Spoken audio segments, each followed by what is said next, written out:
is your number one SM radio station. Love Radio. Hey! Tambala na! At eto na sila, ang nag-iisang masugid na tagahanga ni Nicole Yala. Chris Chuper! Kasama ang nag-iisang die-hard fan ni Chris Chuper. Nicole Yala! Mula sa Mahiwagang Burnay, ang kwento.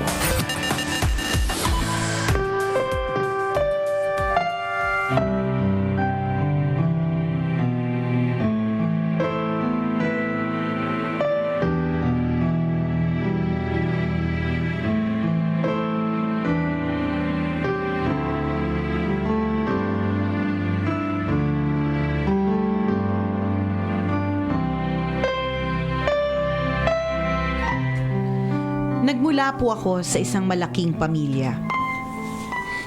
Pang-anim po ako sa 10 magkakapatid. Masasabi ko na hindi marangya ang buhay namin sa probinsya. Isang mambubukid si ama at plain housewife naman si inay. Hindi biro ang mga pinagdaanan namin sa buhay.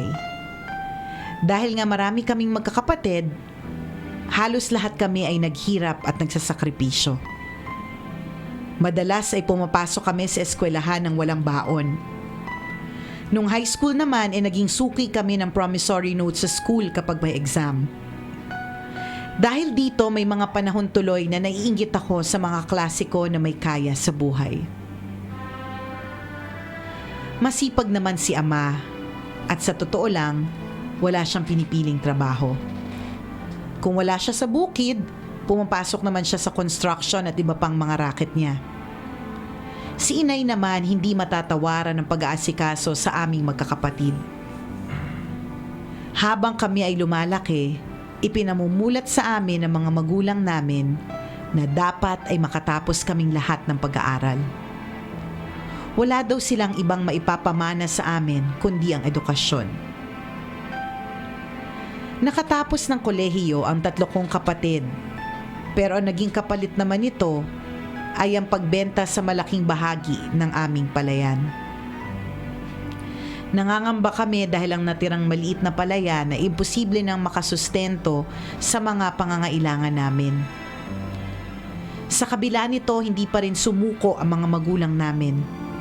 Nagdoble kayod sila kasabay ng pagtulong ng mga kapatid naming nakatapos na. Sinuportahan nila ang pag-aaral namin. Ang sumunod na makakatapos ang siya namang magsusustento sa mga susunod pang nag-aaral. Nagpatuloy na ang pagtutulungan namin hanggang sa maging degree holder na kaming 10 magkakapatid. May mga trabaho na kami ngayon at kanya-kanyang pamilya. Taong 2004, nakapag-abroad ako ngunit makaraan ng 1 taon, isang malaking pagsubok ang dumating sa pamilya namin. Na-diagnose si inay ng end-stage renal failure. 3 buwan siyang nagdialysis at sobrang hindi talaga biro ang gastos. Nag-usap kaming magkakapatid na ipa-kidney transplant si inay. Ako ang nag-volunteer na mag-donate ng kidney. Binagyan ako ng 6 na buwang bakasyon ng employer ko sa abroad. Pagbalik ko sa Pilipinas, isinalang agad ako sa proseso. Awa ng Diyos, nag-match naman kami ng nanay ko.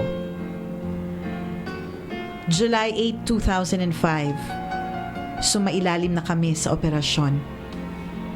After 6 days, nakalabas na ako ng ospital. Si nanay, kailangan pa niyang magtagal sa ospital dahil nire-reject ng katawan niya ang kidney ko. Pero sa tulong ng matitinding gamot at pagdarasal, naging stable naman ang kalagayan ng nanay ko. 18 days matapos ang operasyon, nakalabas na rin siya ng ospital. Bumalik ako sa abroad para ipagpatuloy ang trabaho. Taong 2010, umuwi na ulit ako ng Pilipinas para magtayo naman ng negosyo. Ngayon, 14 years na akong normal na nabubuhay kahit iisa na lang ang kidney ko. 14 years na ding nadudugtungan ang buhay ng nanay ko. Utang ko sa kanya ang buhay ko, kaya gagawin ko ang lahat. Maisalba lang ang buhay ng taong nagluwal sa akin. Sa karanasan kong ito, naunawaan ko ang tunay na kahulugan ng pagsasakripisyo. Ang ibuwis ang buhay mo para sa taong minamahal mo. Ako po si John, isang tambalanista, at ito ang aking kwento.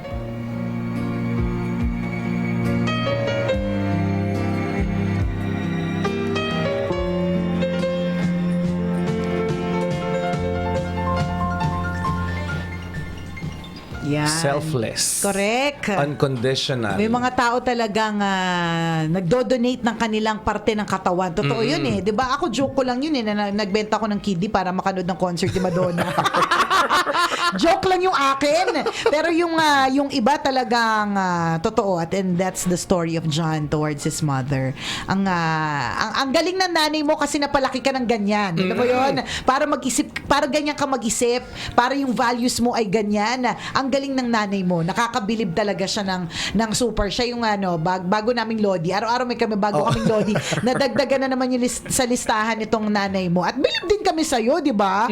Kasi pwede namang hindi eh. Correct. Di ba? Kasi yung step na ginawa mo, yung hakbang na ginawa mo para sa nanay mo, I don't think lahat ng anak kayang gawin yan. Correct. Di ba?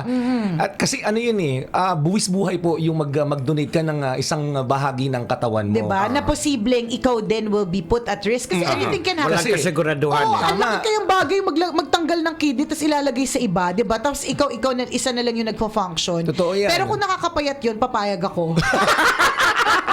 Isip ko kasi Dalawa agad.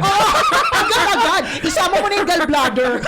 Tsaka may mga maliban doon sa tinanggal yung isa mong kidney, may mga sakripisyo pa na mangyayari. Parang Oo. yung lifestyle mo. Hindi ka na totoo pwede yan. kumain Na ng mga maalat. yung mga Oo. karne kasi yung panunaw mo. Correct, hindi na ganon. Oo, hindi na sa Oo. ganon kalakas. Alam na alam nito ang henyo yan. Basta Oo. pag...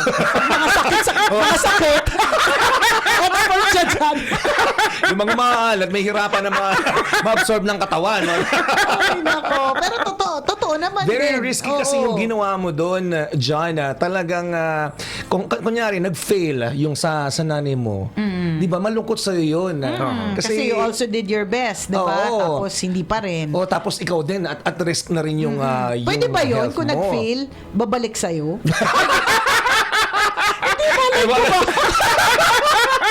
Malay natin, baka Nagkasamaan kayo ng loob. Akin na yung kidney. Balik mo sa akin ang Sulian kidney natin. ko! Hindi sulian ng kandila, sulian ng kidney. Oh, sana pwede, no? Pero of course, hindi. Di Oh, ba? parang may kontrata. Kung kunyari mag-fail, Kung mag-fail, di ba? I-return. Nire-reject ng katawan, ayaw Oo, tanggapin. di ba? Oo.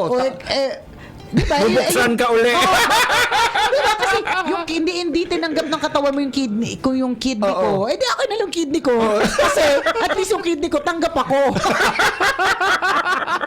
Feeling ko posible kung nakabit sa iba di Oo. makakabit ulit sa'yo. Kaya lang, operation na naman. Bubuksan ka. Yung mga naisip natin kakaiba, no? Nakakaloka. So anyways, so kahanga-hanga ang nanay mo Yes. kasi pinalaki ka ng ganyan. Tama. Kahanga-hanga yung ginawa ng nanay mo na talagang naniniwala siya na edukasyon lang ang pwedeng ipamana sa Correct, inyo. correct. 10 kayong magkakapatid, lahat kayo degree holder. And ikaw, kahanga-hanga ka sa ginawa mo. Isa kang Lodi din. Ayan. Totoo yan. Kahanga-hanga ang isang ina o ang mga magulang na napalaki po nila ng maayos ang kanilang mga anak. Correct. Yun Hindi, ang at kahanga-hanga din yung mga anak kasi hindi sila nagpa-impluwensya sa bad ways of the world, Yes. 'di ba? Kasi yun yung sad truth to it eh. Of course, parents will do their best. Gagawin ng mga magulang ang lahat ng pwede nila magawa para maglumaki maayos yung anak nila. Kaya lang, meron ding factor na environment eh. Yes. 'Di ba? May factor na environment na pwede mag-impluwensya dun sa bata na hindi maging mabait, gano'n. correct. So ano yan, two ways. At saludo din kami doon sa mga batang ganyan. Oo, Hindi na correct. pa-impluensya. Tama. At Saka ikaw yun. Ang swerte Correct. ng pamilya ninyo kasi 'di ba kadalasan laging sinasabi natin may black sheep talaga. Siguro sa inyo. Sa inyo ang parang linis wala lahat. eh. Oo. Di ba? Hindi kayo na ang loading family. Gawa kayo ng vlog. Di ba? The Lodi family. Oo, the loading family. Oh, ganun. Totoo yun. Again, saludo po kami sa ganyang klase ng pamilya. Sa mga magulang na ini-instill ang magandang value sa kanilang mga anak. Kasi kayo din naman yung may kinabang sa bandang huli. Yan. Sa mga nakikinig na mga magulang ngayon na maganda talagang investment na palakihin mo yung mga anak mo. At magandang Totoo. investment ng education. Oo, yun Kasi ang correct. totoo yun eh. Kasi totoo yun. Dapat pag nakagraduate na yung anak mo, kaya niya na dapat yung sarili niya. Tama. Diba? Kaya niya na buhayin yung sarili niya. Kaya na niya maghanap ng trabaho. Ganun. Correct. And isa pang magandang hugot ng kwentong ito, magpasalamat tayo mga kaibigan, di ba? Yung mga tayo na na okay yung Normal. kalagayan ng katawan natin, okay yung kalusugan natin. Hindi kailangan ng kidney ng iba. Oo, correct. Magpasalamat po tayo. Huwag tayong magreklamo na, gigising na naman ako, magtatrabaho Oo, na naman ako. nakakainis. Pasalamat ka, kaya mo pang magtrabaho. Correct. Kasi yung lakas ng katawan mo, pangarap ng mga may sakit ngayon. Totoo yan. At ang hirap-hirap ng nasa ospital. Totoo yan. Last Totoo. week na nasa ospital yung anak ko. Napakahirap. Kahit gaano kaganda ang isang ospital, ospital pa rin yan. Di ba? Correct. Kahit sa mo pagbalik-balik na rin, kaya ka nandyan kasi merong may sakit. And Tama. ayaw natin na merong may sakit. So now that you're not feeling any pain, kompleto ang kidneys mo, kompleto ang lungs mo, kompleto lahat ng parte ng katawan mo, ang issue mo lang ngayon, tinatamad ka. Diba? Di ba? Yun lang yung issue mo ngayon. Napaka liit ng concern mo kumpara sa concern ng iba na kailangan dugtungan ng buhay. Tama. So, So, be let's all be thankful. grateful, mga kaibigan. Yun yung kanina pa natin pinag-uusapan mula sa unang tambalan. Yung, At kung ikaw naman nasa ospital, be grateful meron kang pang-pa-ospital. Una. Correct. Tama. Pangalawa na may mga ospital. Alam mo, yun yung natutunan ko sa nanay ko. Lagi niya sinasabi sa akin dati, hanggat may gamot, huwag kang mag-alala. Kasi di ba minsan nag-worry tayo, paano yan? Pag may sakit tayo, anong mangyayari? Ganito, ganyan. Hanggat merong gamot, meron namang pagdugtong ng buhay, kaya huwag mag-alala. And of course, hanggat may Diyos na pwede tayong sumbungan, Lord naman, tanggalin mo na yung kurikong ko. Na-hospital pa ako dito dahil sa kurikong na to. Kakahiya Ang hirap i-post ito sa FB. Siyempre, pag nag-post ako sa FB na nandito ako sa ospital, tatanungin ng mga tao, what happened? Nakakahiya naman, Lord. Sabihin ko kasi kurikong. Di ba? Hanggat meron kang Diyos na masusumbungan na, Lord, tanggalin mo yung sakit na ito, di ba? Eh di, wala ding problema. Totoo yan. So, isa din yun. Manalangin ka na manalangin kung may pinagdadaanan kayo kasi posible ang lahat kapag marunong kang magdasal. Tama, 'di ba? Ito yung lagi naming sinasabi. Alam ni Lord ang ginagawa niya. So wag kang mag-alala. Yan. Tama. So good morning po sa lahat ng mga doktor na nagdudugtong ng buhay, mga nurses, yan na talagang umaalalay. Yung mga nurses parang generally pang ang gaganda nila, no? Or gumaganda sila or gumaganda ba lalo sila kasi alam natin na tinutulungan nila tayo. Parang may oras silang magaganda lahat. Magaganda parang sila. Parang nilinis silang Oo, lahat. Parang walang ganon. madumi ang kuko, ganon. Walang madumi ang Na kuko. parang pag umutot sila hindi mabaho.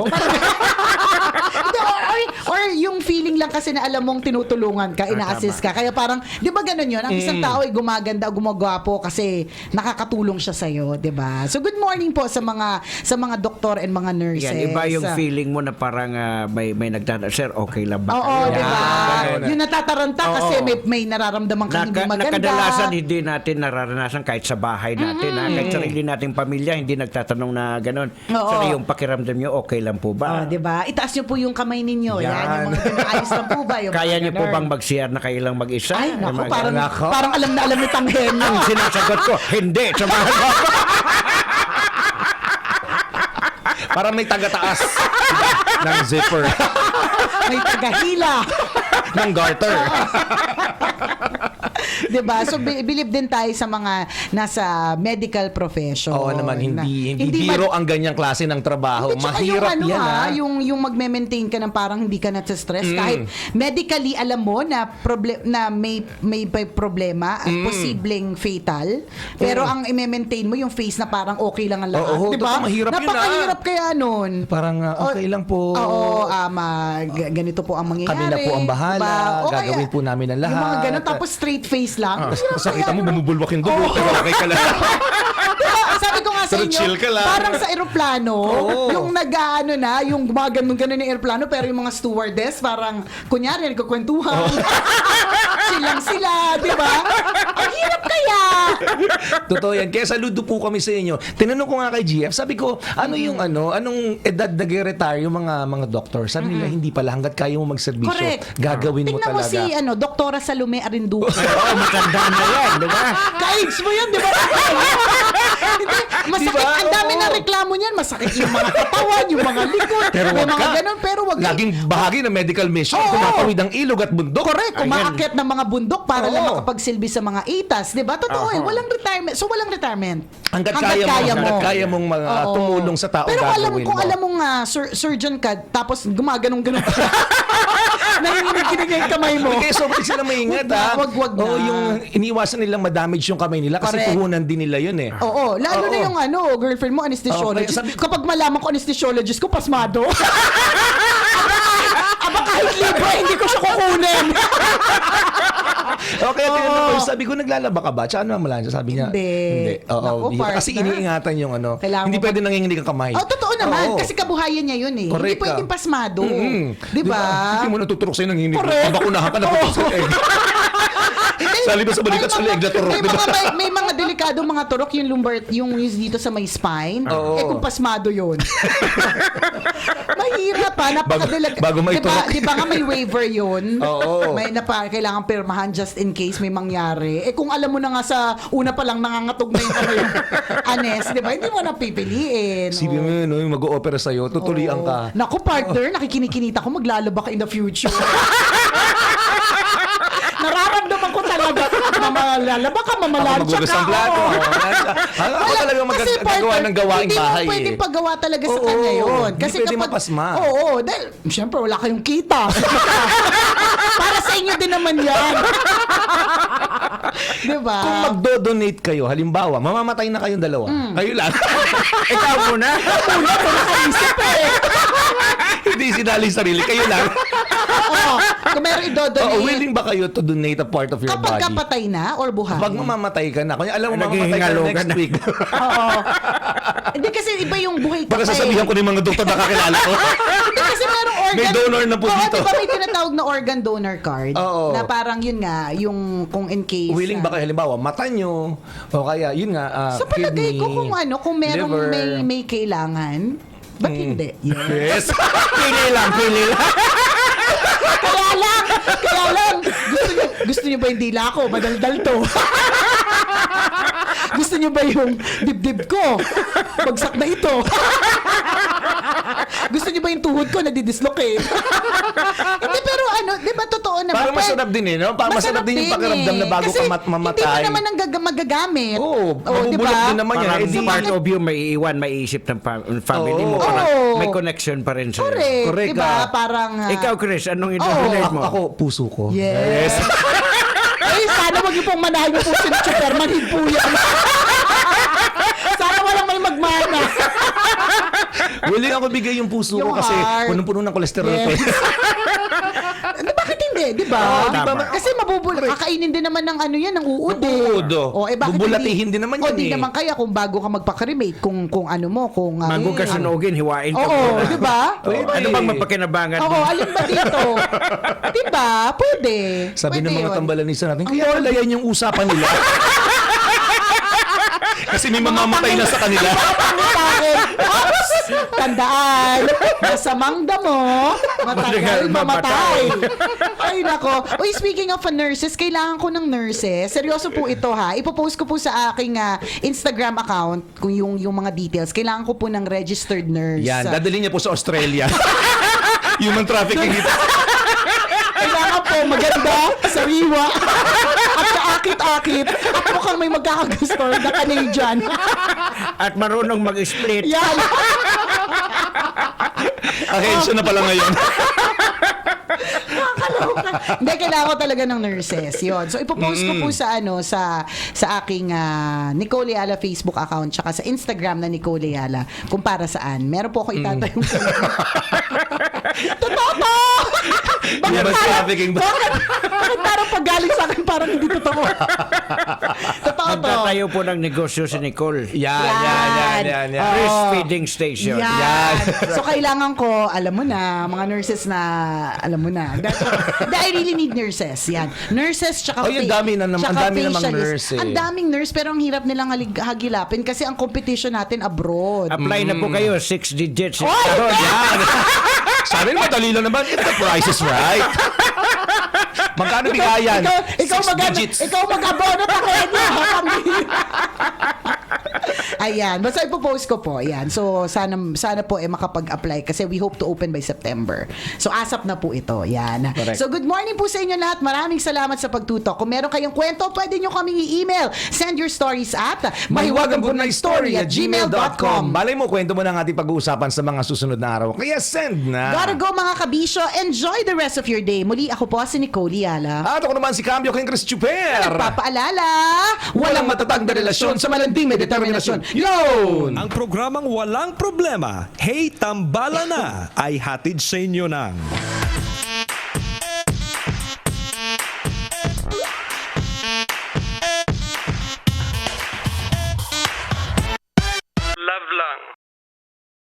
Always your number one. SM Radio Station. Love Radio.